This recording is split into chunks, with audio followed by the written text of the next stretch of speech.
ले विरक्ति का मतलब बस इतना ही नहीं होता कि घर परिवार ना हो तो विरक्त। एक साधारण पैंट शर्ट में दिखने वाला व्यक्ति भी संत हो सकता है अगर उसके भीतर संत जैसा स्वभाव है, अगर उसके भीतर संतत्व है।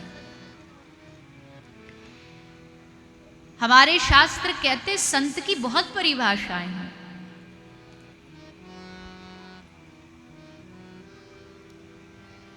लेकिन अब कोई कहने लगे कि हाँ जी ठीक है, बाहर से संत की वेशभूषा ये सब ड्रामा है। ड्रामा नहीं है, संत की वेशभूषा होना भी बड़ी बात है, पर असल संत वेशभूषा से समझ नहीं आता। असल संत समझ आता है उसके स्वभाव, उनके व्यवहार से।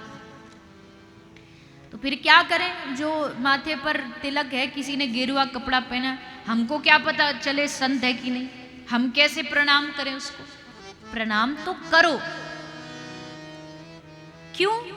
ये प्रणाम आप उस व्यक्ति को नहीं कर रहे हो, उस व्यक्ति का जो स्वरूप है ना संत का, उसको कर रहे हो। उसको प्रणाम करो, सम्मान करो। पर असल संत की जो पहचान होती है वो उसके हृदय की करुणा से होती है, उसकी आंखों की दया से होती है, उसके चारों ओर की शांति से होती है। एक संत के पास जाके 2 मिनट बैठ जाओ, अगर आप बिन कहे भी अगर शांत अनुभव कर रहे हो तो समझ जाना ये कोई पहुंचा हुआ महापुरुष है।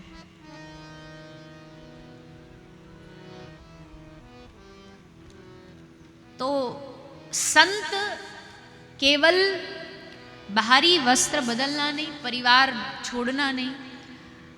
अब वैसे तो परिवार छोड़कर केवल हम कहाँ जा रहे हैं? हिमालय की गुफा में भजन करने जा रहे हैं।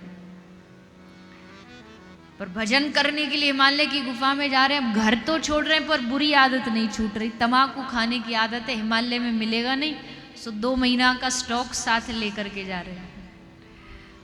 पहले बुरी आदत तो छोड़ लो, तब घर छोड़ लेना। नशा छूटता नहीं और कहते हम काम करो लो मोह छोड़ेंगे। घर में रहकर के जिसने अपनी बुराइयों पर विजय प्राप्त कर ली वो बड़ा प्रणम्य है, वो धन्य है।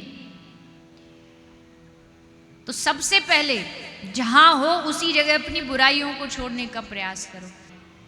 कोई भी गलत आहार, कोई गलत खाना पीने की किसी की आदत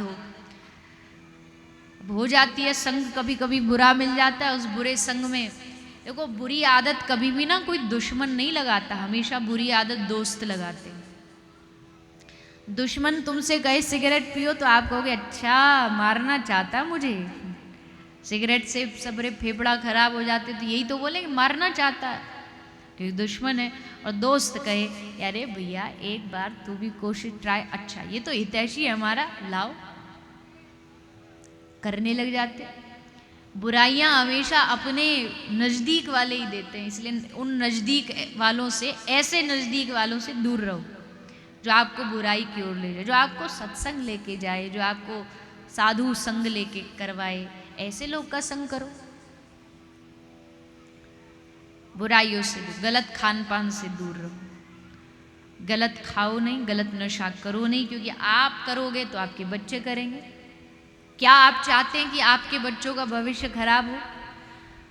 बीड़ी तंबाकू शराब पीने वाला पिता भी कभी नहीं चाहेगा कि उसका बच्चा शराब पिए, लेकिन बच्चा तो वही करेगा ना जो वो देखता है।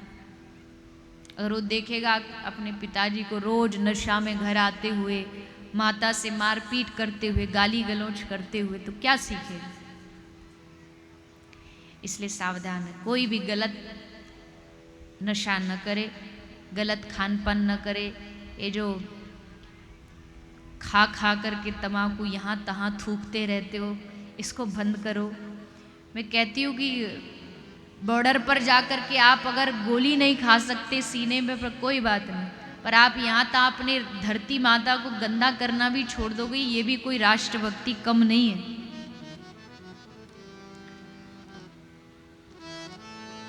पता नहीं क्या कहाँ से आ गए, नाम भी पूछ लो तो बोल नहीं सकते, क्योंकि बोलेंगे तो सब बाहर आ जाएगा।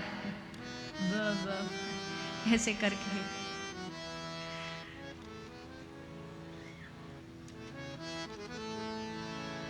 एक बार क्या हुआ, एक गुजरात में एक जगह है धर्मज, बहुत पुरानी बात है, मेरे ख्याल से 12-13 साल हो गए होंगे उस कथा को।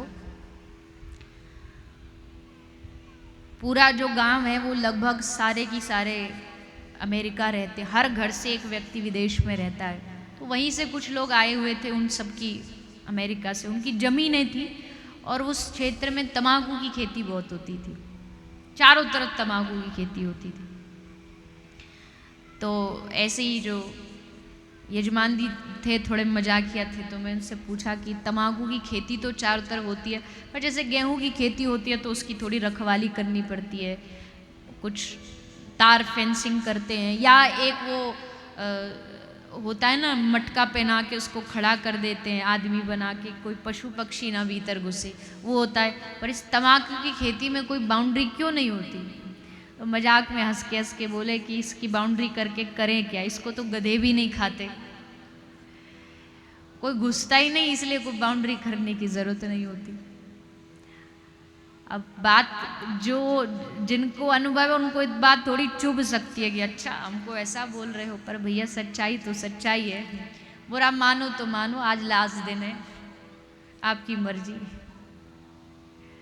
पर बचिए इससे। भगवान की भक्ति करने के लिए जीवन में आहार की शुद्धि होना बहुत ज़रूरी है। आहार शुद्ध होगा, नशे से दूर रहोगे, तभी भगवान के नज़दीक जा सकते हो। और अगर कोई ये कहे कि आपको क्या पता, जब नशे की आदत लत पड़ जाती है तो छूटती नहीं, तो ठीक है। छोटी चीज़ छोड़ने के लिए क्या करना चाहिए? छोटी चीज़ छोड़ने के लिए बड़ी चीज़ को पकड़ लेना चाहिए। जैसे बचपन में ट्रिक करते थे ना, वो एक लाइन पेंसिल से लाइन बनाते थे और फिर उससे दूसरे साथी पूछते थे या बिना इसको काटे, बिना पेंसिल रबड़ चलाए, बिना कुछ किए इस लाइन को छोटी करके दिखाओ। तो फिर उसको छोटी करने के लिए क्या किया जाता है? सुना है कभी? किए हो? क्या करते हैं? उस लाइन को मिटा नहीं सकते, ना उसको कट लगा सकते, तो क्या करते हैं? उसके ऊपर एक बड़ी लाइन बना देते, वो अपने आप छोटी हो जाती है। तो ठीक वैसे ही छोटे नशे को छोड़ने के लिए बड़ा नशा पकड़ लो, छोटा नशा अपने आप छूट जाएगा। और बड़ा नशा क्या है? और नशे सब रेंगने उतर जाएं प्रभात, पर नाम खुमारी नानका चढ़ी रहे दिन रात। नाम की खुमारी, भगवान नाम का जो रस है, जो नशा है, वो दुनिया में सबसे बड़ा नशा, उसको पकड़ लो, छोटे मोटे नशे अपने आप छूट जाएंगे। ये नशा, ये भगवान नाम का रस पिया ध्रुव ने, मीरा ने, प्रहलाद ने, और भगवान भोलेनाथ जी ने, बाबा विश्वनाथ भोलेनाथ ने। लोग अपने बचाव के लिए सबसे पहले भोलेनाथ जी का ही उदाहरण देते हैं जब बात चलती है ना, अरे भोलेनाथ जी भी तो करते थे।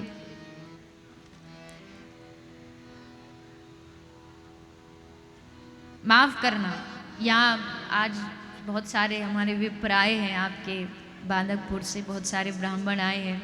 मुझे भी परसों सौभाग्य मिला था, कल सौभाग्य मिला था दर्शन करके आने का। बड़ा सुंदर दर्शन हुआ बाबा भोलेनाथ जी का।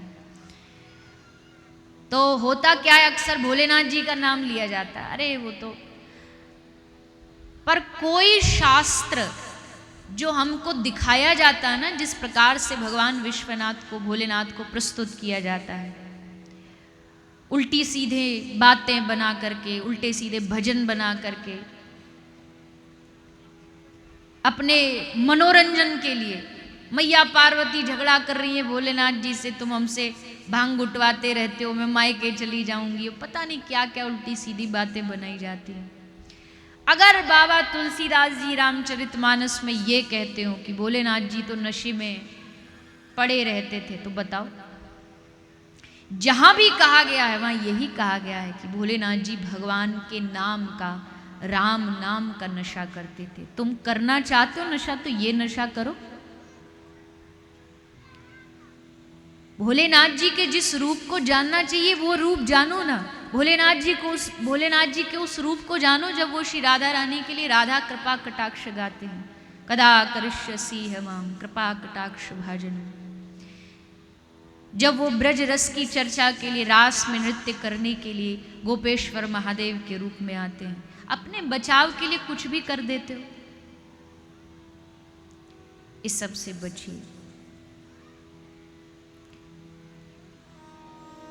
राम नाम, भगवान नाम, कृष्ण नाम का रस पियोगे तो सब नशे छूट जाएंगे।